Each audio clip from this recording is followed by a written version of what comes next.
they have a real versatile team, and they can stretch the defense. I was trying to think of a team in our league that they're similar to, but there really isn't one. Oregon can do some things the way they play, but when you see those kids spread out around the three-point line, make plays off the dribble, share the ball, fun to watch, actually. I don't know about tomorrow, but very impressive. Just looking at them on film, just tremendous size, incredible ability by all of them to shoot the ball.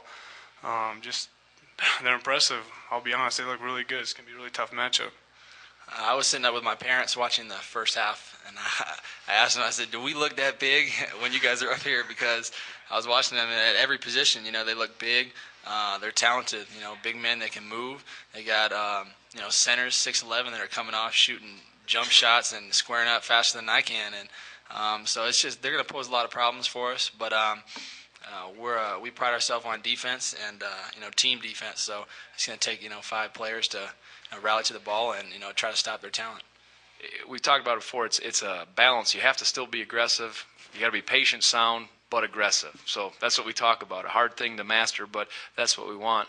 I think it's important for us to run on makes and misses as much as we can, and not necessarily, it doesn't mean we're necessarily going to force the transition, but to make them change ends. I mean, if we let them get out and easy baskets in transition and get running, it'll be very difficult. So we'll have to, I think that battle, who can kind of settle into their game, I think we'll have an advantage. Playing the Pac-10, we have played against some great postmen, Brooke Lopez, John Brockman, Kevin Love, Taj Gibson, all those guys. So I think it helps prepare us. But looking at Heron Godey on film, he's another animal. He's a brute, like Taylor said, just relentless, tremendous size and skill. So it's definitely going to be a tough matchup. But thankfully we've had other skilled guys to go against all year.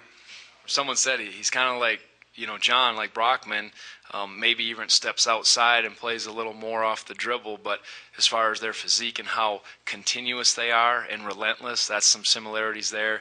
The way he fights for position like Love, but probably more perimeter-oriented than those guys. I think it starts with Derek Lowe, your concerns about Washington State, because of that right there, the explosiveness at any time. And I think one of the things that sets Washington State aside from a lot of other teams is how old they are. They've got men that have been together for a while. He certainly is one of them. And they never really panic if they haven't made a shot for 10 minutes or 12 minutes or 20 minutes. They keep doing what they do. Every possession, every play, it's predictable, it's consistent. And he's probably the greatest example of being poised and waiting for his time. Last year I was sitting there and getting ready to play Vanderbilt, and I think our kids learned a valuable lesson. I mean, we played well but didn't come through, and we really told them to think about that a lot.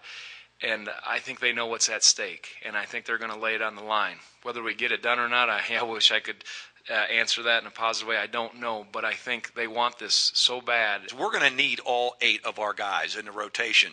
It may only be a couple minutes from a guy off the bench, but they've got to be really good minutes to beat a team like Washington State.